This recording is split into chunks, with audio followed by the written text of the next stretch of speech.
Greetings and welcome back to Factorio News. It is Friday Facts number 420, the fusion reactor. I'm KatherineOfSky, and we are discussing the Factorio blog where they talk about the news and all kinds of stuff. And we have a new building. It's exciting. So we get a new building called the fusion reactor, and this is because apparently nuclear is not enough, or it's a bad choice because maybe some planets don't have as much water as other ones do. This looks very much like a Tokamak reactor, which we're actually seeing the technology as we are living here on Earth right now. There are experiments to make this reactor in real life to produce nuclear fission and therefore lots of superheated plasma to make energy as a clean energy source because it doesn't require anything radioactive. It usually just uses very simple elements, smashes them together, and releases all kinds of energy. So we have new things. This is exciting. Look at how it's like sort of like halfway pulsing, kind of turns off and on. These guys, we are told later, are connecting points, which is kind of cool.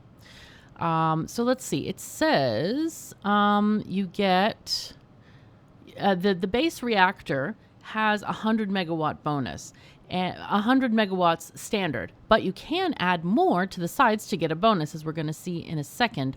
Now, this was always a thing that I wanted to do with nuclear. I tried this with nuclear, but of course it didn't work. You had to have them aligned exactly on the sides. And this saying 400, well, actually, no, it's 100, 2, 3, 4, and you also have to have insertion points. The same with this, you have the insertion points, but these only need to be connected on one side. Now, not only does this connect the energy flow, it also connects a needed ingredient, which is coolant flow, which is kind of cool. So you can ultimately get a 600% bonus on this, which is great. It says the base power with max neighbors is 1.5 gigawatts. And I'm glad they said this is max because having to hand feed the center is not Factorian. It's not efficient and it's not automated. So this is effectively the max for a setup that runs by itself.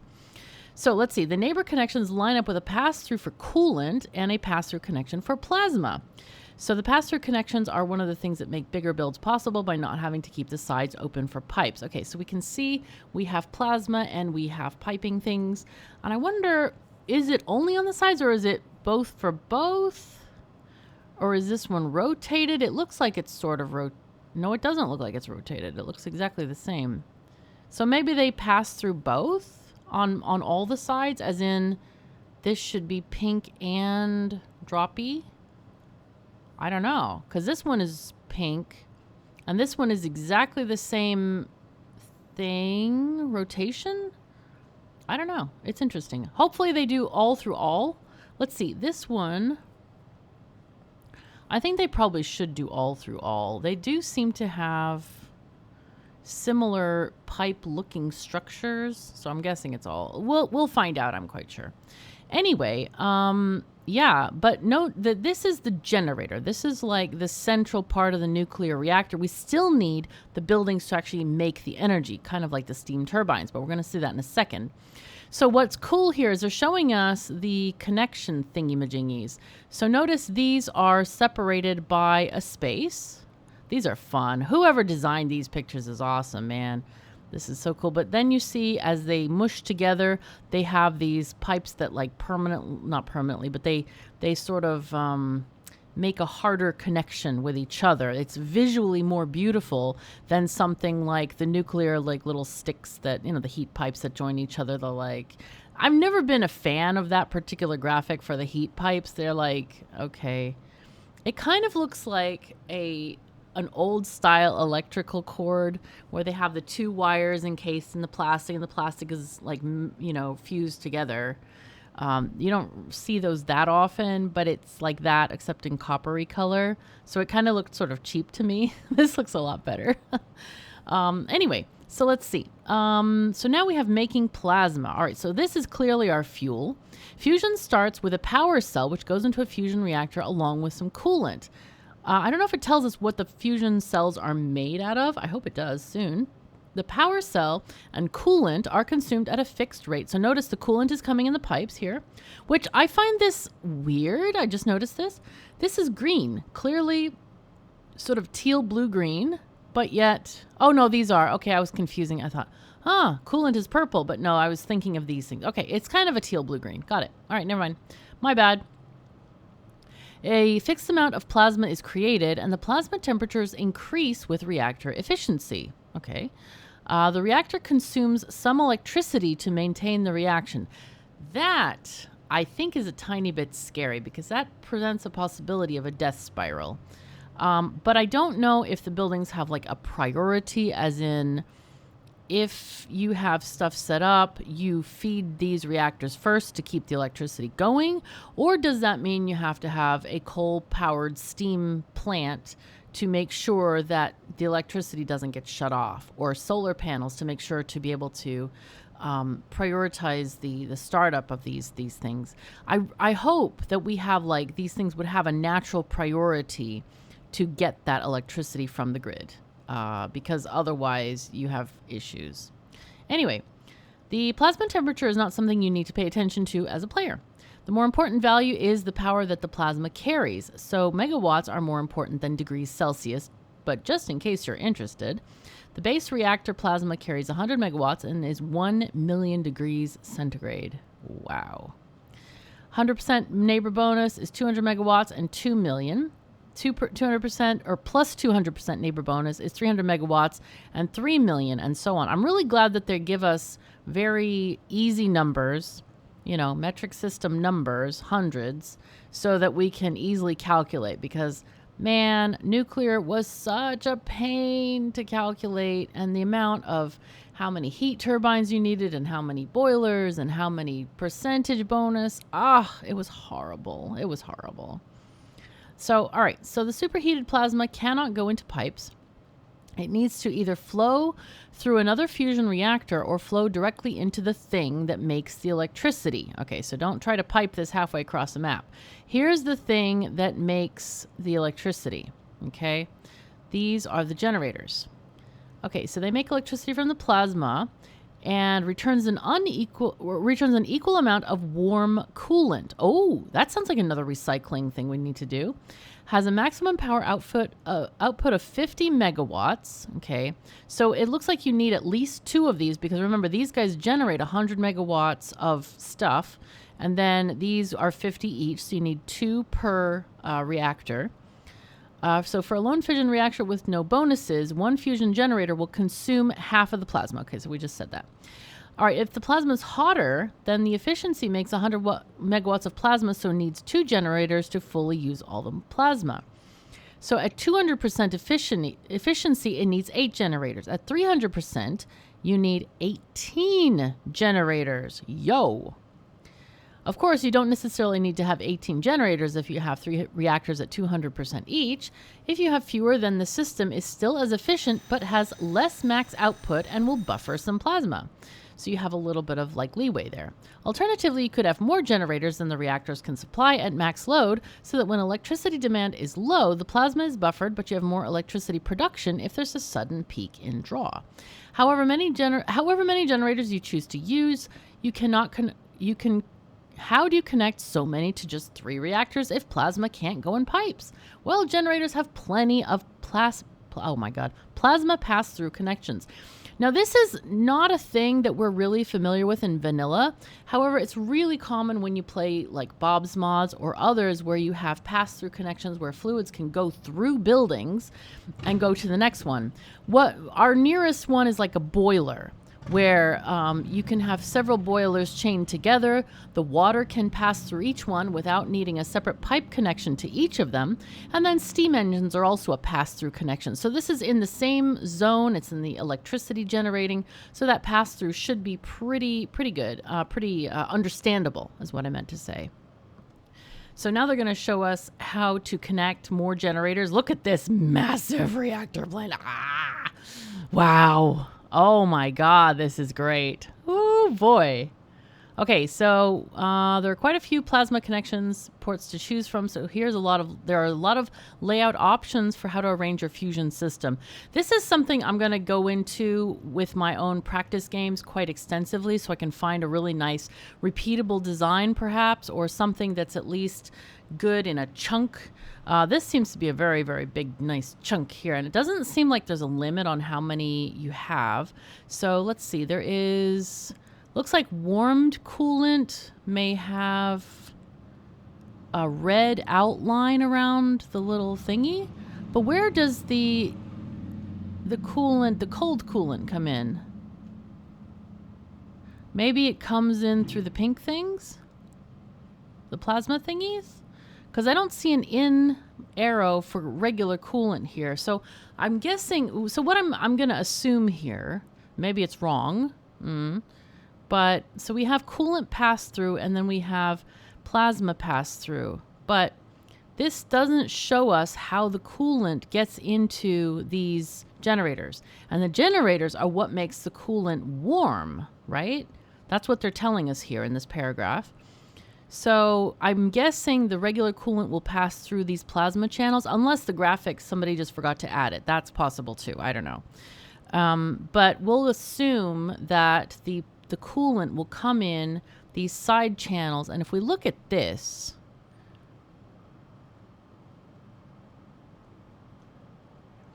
it looks like the coolant evacuation, the warm coolant, is coming out the butt end of this thing, right? This back end here. And I already have an idea of how I want to connect stuff. I'm designing already. So anyway, this looks like a pretty decent way of doing this. It doesn't seem like we have any, or at least not yet that I've read, any detriment for coolant or plasma traveling a certain amount of distance, like we do with heat pipes and nuclear. So that really opens up a lot of possibilities for making kind of efficient designs that are more square. Like this is very round. And would probably not be my first design of choice, though I appreciate the artistic spaghetti because it is beautiful. It looks like the regular coolant is this blue stuff, and the warm coolant is kind of grayish blue, kind of more grayed out. It's hard to see, kind of, but it's definitely not this bright blue. So the bright blue goes into the reactors. These guys process. There's a lot of rain happening. Sorry. And then these guys are fed. This one's feeding here and to there. And then the warm coolant comes out. So it's clear that... So this thing is connected by one single connection. So we have to assume that the coolant comes through here and the plasma. You see how these guys are connected here to this building. This is connected only to this by one connection right there. Right there. And then this goes out. There's a pipe going underneath to connect to this outside thing. And then there's a side pipe to connect the plasma to its friend over here, which is also connected to a pipe for the warm plasma, or warm coolant, sorry. Warm coolant sounds like an oxymoron. Anyway, so yeah, we can assume that the coolant comes through these plasma channels that are indicated with these arrows. That's cool. That's good. And are we correct in seeing that the plasma... Oh, so these are not pass-through? Or these are not bidirectional? I hope they're bidirectional, these guys. Maybe not. I don't know.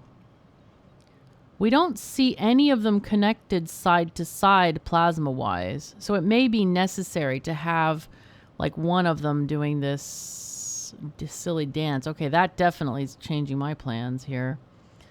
This one is connected to this one. Oh, I see why we have this design now. This is a tiny mess and a half. All right, I get you. All right, Factorio devs, you guys are sneaky. I like sneaky, though. Sneaky's great. Sneaky's great. Okay, I see why we have this design and not just a straight, like, grid. Because if these are correct and you can't pass through plasma, like, in and out, you can't just have a whole row of side-to-side things. Like, these two are not sharing side-to-side. They're only going in from the bottom, as far as I can read this. So that's interesting to note. All right, here we go. So la-di-da-di-da. There's a special machine for cooling the coolant back, but they're going to save that for another FFF. Okay. Oh, here we have a thing. All right. Development going. Did I read this part? I feel like I didn't read this part. Whoops. Anyway, we wanted to an endgame power system that would be powerful. We've had a portable fusion reactor in the game. Oh, I did read this, yes. For a long time, so fusion seemed like an obvious thing to consider. After considering a few other options, fusion was the one added to the initial prototype. Let's see. The first fusion reactor thing was pretty crude. In theory, it had a lot of similarities to what we have, but it took a long detour along the way. And so here we talk about all these different parts of this thing here, which is kind of interesting to see this development process. And I like the flow charting here. That's pretty neat to see that. Okay, so also a machine that couldn't make electricity and convert the type of fluid from one to another at the same time. In the case of the generator, it needed to have a crafting machine for the fluid conversion, but that meant there needed to be a separate entity added on just to make the electricity, which I kind of like because it's a little bit, adds a little bit of complication to the game. It's kind of cool. That's one thing I'm not a fan of with solar panels, is just to like plop and go, I guess it's easy, but it's not interesting. So for this context, it's similar to oh my God, my words. I apologize. Good Lord. My mouth is just not under my control today. This is similar to how the first asteroid collectors worked. Asteroids didn't exist at the time, so instead you just had something like an assembling machine that produced asteroid chunks that could be placed anywhere. Relied on people reading the tooltip and understanding the machines should only be placed on the platform edge to be able to test it properly. This confused some of the testers, so some of them didn't play with the placement restriction or even got confused about why they could craft asteroids from nothing. Yeah, it doesn't make any sense. At least simulating that mechanic only needed one self-contained entity, not four. Okay, so this is showing us a rich system to interact with. Right. Oh my. The power density is impressive, but it still feels a bit sad. Oh, right. They're just showing us, like, I guess, development, kind of like, F is a nuclear power plant. Here you go. And it became this really beautiful thing here. Okay. Wow. Oh, my goodness. Holy fuzzy cats. What is this? I can't even tell what those machines are. They might be the new stuff.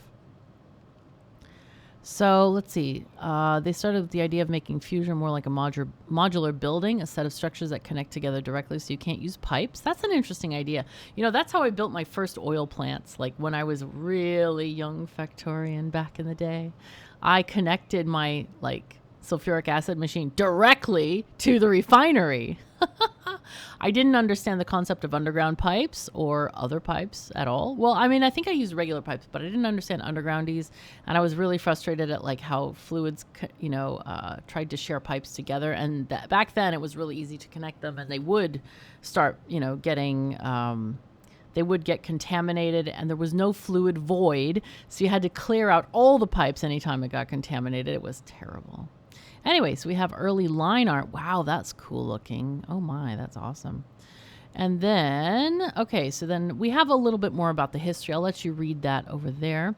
But here, version 1 of the concept art, 900 megawatt system. No spoilers here. Okay, interesting. Interesting that there's there we have solar panels. I wonder if that's for the jump start for the electricity. I wonder. So then we have a little bit more, going crazy with the options here. Oh my goodness, concept art. Okay, so we're just going to skip that kind of section because it's more like a history of how this came about. Portable fusion. Even though this FFF is more than long enough already, it wouldn't be right to skip the portable fusion. The old portable fusion is from Novice, but the new one is at the end of Space Age, so obviously something needed to change. No, it didn't. You could just put it in the middle. It's fine. The old portable fusion reactor has been renamed to portable fission reactor and has a nice new icon to represent it. Okay, it looks more like nuclear. The recipe has been updated to include a uranium fuel cell. Oh, does that mean it costs a uranium fuel cell to craft it, or does it have an ongoing need for a uranium fuel cell? I mean, it could be like an RTG where it's permanent. So the new portable fusion reactor is unlocked with the fusion system. It's an upgrade of the fission version that is more powerful. 2.5 megawatts at base quality or 6.25 at legendary quality. Woo, that's exciting. That's heady. Woo, exciting. Conclusion. The fusion system makes a lot of power in a relatively small amount of space. Yep. Since the coolant is mostly recycled and the fusion power cells are very energy dense, the system requires very little in terms of inputs to keep going. This makes the system good on space platforms due to the small footprint, low input and high output. It's nice to be able to blast through space on a space platform that isn't limited by power. Yeah, you gotcha. And it's a reason to also go for quality in terms like building better buildings, building better. I assume that all of these parts can have added quality, not just the reactor, but the generators as well. It's a good system for planets if you need a lot of power, but does rely on imports, and it's not trivially simple. So it's not always the best option anywhere. That's cool. I like that. I like the idea that the Factorio devs are really looking at each planet and not making it, okay, copy and paste. You got to do the same steam power plants, then coal mining, then stone mining, then other mining. And you basically would build the same base 100 times. Well, 7 times or whatever. I don't know how many planets. 5, 6, 4? I don't know. Whoops. There are several. But they're really trying to make a different experience for each planet, which I definitely appreciate as a player. It's more interesting. It's more fun. It's less copy pasta. It's just interesting to try to like figure out what each planet has in terms of resources and what it can support easily. I mean, I'm sure you can do nuclear power on all the planets, but it's going to be inconvenient if you have to ship in water from somewhere or other things that maybe is not great, because water is very expensive. I mean, you need a lot of it for a nuclear power plant. So you definitely don't want to be just like shipping it willy-nilly. It's better if you have a local source of water. So I'm really loving that the devs are crafting like each planet as an independent experience, as something that you can build from your previous builds. Like we start off on Novice, we know how to set up a power system, we know how to set up a smelting line, but now we're going to take those skills and apply them to different resources in different combinations. It's very like the Vulcan Idic, in infinite diversity and infinite combinations, and we're using our knowledge to kind of get to these to figure out the next planet. So I'm really excited about this. Thank you, devs, for giving us another awesome FFF. So thank you so very much for joining me. Take care of yourselves and each other, and I'll see you next time.